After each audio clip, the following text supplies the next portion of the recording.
assalamualaikum teman-teman, selamat pagi. Oke, jadi seperti biasa pagi ini kita jumpa lagi di video sederhana aku. Jadi ini tuh sore hari sekitar jam setengah 3 aku mau ke rumah mama. Ini tumben banget udah sore mama aku tuh nggak main ke sini teman-teman. Jadi kita yang mau main ke sana. Soalnya aku juga sekalian mau nitipin Dede Akila, aku mau pergi cari sayuran. Hari ini mataharinya itu lumayan terik banget ya teman-teman. Dan di sini tuh udah waktunya anak aku untuk tidur siang. Biasanya nanti kalau kita bawa jalan naik motor itu selalu tidur di perjalanan. Oh ya, ini kita nungguin ayah dulu, soalnya ayah lagi pergi ke warung untuk beli bensin. Lah. Mes.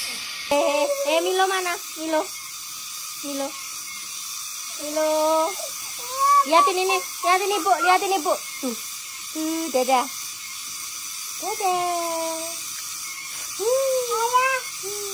Di sini tuh Dede Akila udah mulai nangis ya teman-teman, karena nggak sabar nungguin ayahnya lama banget. Pokoknya kalau udah kita pakein baju rapi, udah aku gendong seperti ini, kalau nggak kita ajak buru-buru naik motor pasti bakalan ngereok. Nah bener banget, ini kita sampai di rumah mertua aku itu Dede Akilanya udah tidur sampai nggak bisa mingkem. Oke, selagi Dede Akila aku titipin di rumah mama, sekarang aku mau cari sayuran. Nah kalau teman-teman sering banget ngikutin konten aku, pasti teman-teman tahu ini aku mau cari sayuran apa. Jadi sore ini aku itu diajakin suami untuk cari selada air. Ini tuh carinya memang lumayan jauh dari rumah aku, tepatnya di bawah puncak Sekaca. Pokoknya kalau kita kesini itu Masya Allah kita disuguhkan berbagai pemandangan yang luar biasa teman-teman. Ini sih belum seberapa karena kan kita mau naik ke atas, nanti kalau kita pas pulangnya Masya Allah bagus banget. Dan untuk menuju ke lokasinya ini kita ngelewatin jalanan yang rusak parah banget. Tapi kalau orang gunung memang udah biasa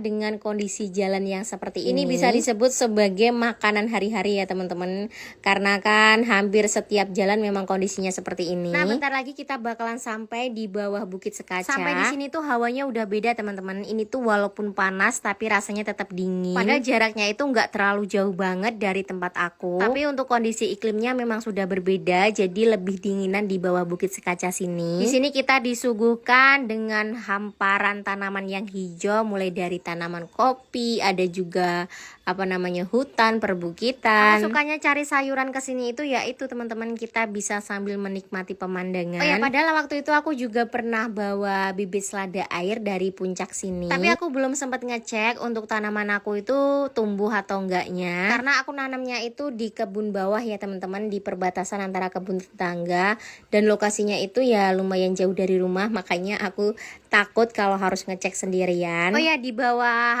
puncak Sekaca ini masih ada beberapa rumah ya teman-teman. Ya walaupun rumahnya itu untuk jaraknya sangatlah berjauhan, tapi di sini itu kebanyakan rumahnya juga pada kosong karena biasanya pemiliknya itu pada mudik ke kampung halaman. Apalagi kalau mau lebaran seperti ini, musim kopi juga belum mulai, jadi banyak banget rumah-rumah yang pada kosong.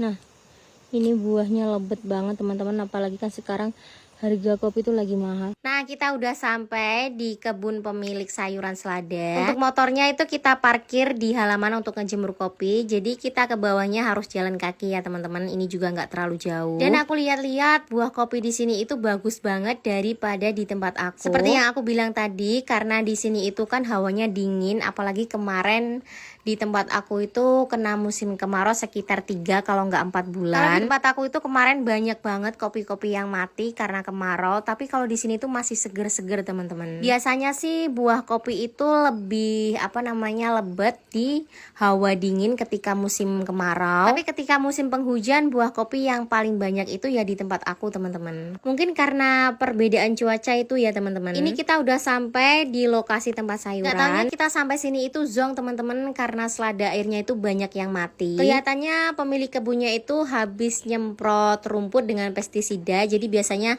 selada air ini tuh rawan banget dengan obat pestisida, kena dikit aja udah pada mati. Tapi alhamdulillah ini tuh nggak bener-bener mati semua, ini masih ada beberapa yang bisa kita petikin. Oh ya, kalau nanam selada air ini tuh harus di sungai yang bersih ya teman-teman, dan juga sungainya itu banyak bebatuan. Kemarin waktu aku nanam itu lokasinya itu seperti kolaman gitu ya teman-teman, dan juga bebatuannya itu nggak terlalu banyak, makanya waktu nanam pertama kali itu banyak banget selada air yang mati. Dan waktu itu pernah aku tanamin lagi, jadi aku nanamnya itu 2 kali, tapi sampai sekarang belum sempat aku lihat. Oh ya teman-teman, kalau selada airnya itu banyak, biasanya kita nyarinya itu nggak kita petikin satu-satu, tapi kita menggunakan pisau. Oh ya, selesai metikin selada air, di sini aku mau ke bawah karena di bawah itu ada apa namanya tanaman pucuk labu siam. Dan kenapa aku bisa tahu kalau di bawah sini itu ada tanaman pucuk labu siam? Jadi kan beberapa bulan yang lalu aku juga pernah kesini sama tetangga aku. Jadi aku taunya itu dari tetangga teman-teman kalau di sini ada pucuk labu siam.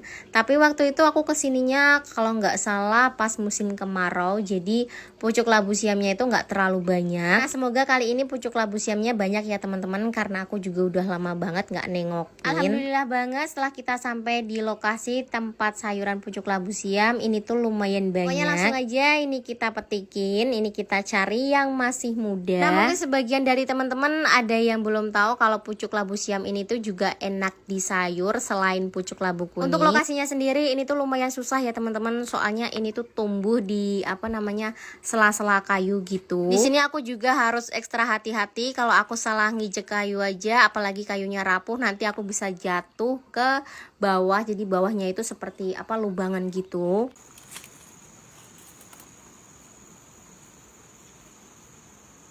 Kalau nggak kena racun rumput, mungkin di sepanjang sungai ini tuh banyak banget tanaman seladanya. Apalagi biasanya tanaman seladanya itu subur-subur teman-teman. Biasanya kalau habis kena racun rumput seperti ini kita tunggu beberapa bulan lagi. Nanti tanaman seladanya itu pasti bakalan banyak banget dan juga bakalan subur-subur. Oke, ini aku udah selesai cari selada air dan pucuk labu siamnya. Langsung aja kita menuju ke parkiran. Nah, sampai di halaman untuk menjemur kopi, di bagian pojokan ini tuh aku ketemu sama tanaman yang namanya ranggam atau rampai. Ini tuh hampir sama seperti tomat ya teman-teman, tapi jauh lebih masam ini daripada tomat. Biasanya ini kita gunakan untuk campuran sambal terasi gitu. Tapi biasanya aku tuh kalau pakai ranggam ini untuk apa namanya bijinya itu aku buang, cuma aku ambil kulitnya. Dapat sayuran walaupun nggak banyak, alhamdulillah.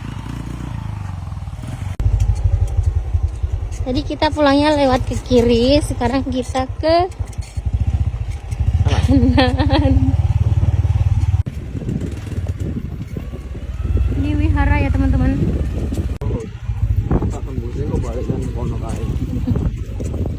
Masya Allah, bagus banget pemandangannya. Kita ngabuburit online ya teman-teman di pegunungan. Ini tuh alhamdulillah banget pas kita pulang cuacanya itu nggak panas, jadi apa namanya cerah tapi nggak panas ya teman-teman. Pokoknya mendukung banget buat yang lagi berpuasa. Nah, itu aku tunjukin teman-teman, yang di bawah kelihatan putih-putih itu adalah rumah. Jadi bisa teman-teman lihat untuk jarak rumah antara satu dengan yang lain itu jaraknya lumayan berjauhan. Oke, di sini kita juga ngelewatin beberapa rumah warga. Ini lumayan banyak banget seperti talang gitu. Tapi dari sekian banyaknya rumah ini tuh yang dihuni cuma ada sekitar kalau nggak salah 2 rumah ya teman-teman. Jadi yang lainnya itu pada kosong. Dan alhamdulillah ini aku udah sampai lagi di rumah mama aku. Ini sampai di rumah aku disambut dengan anak aku. Ini teman-teman kita mau pulang dihadang sama ular tuh, besar banget ularnya. Ya ampun. Milo. Di depan ada ular Milo.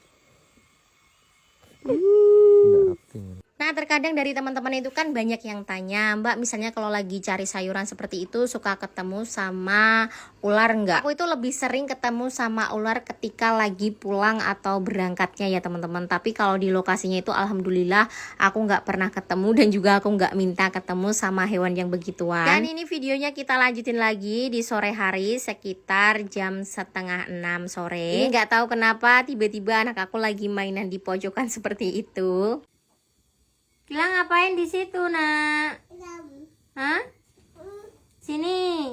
Awas lo, tikarnya nanti roboh. Nanti ngenain Kila.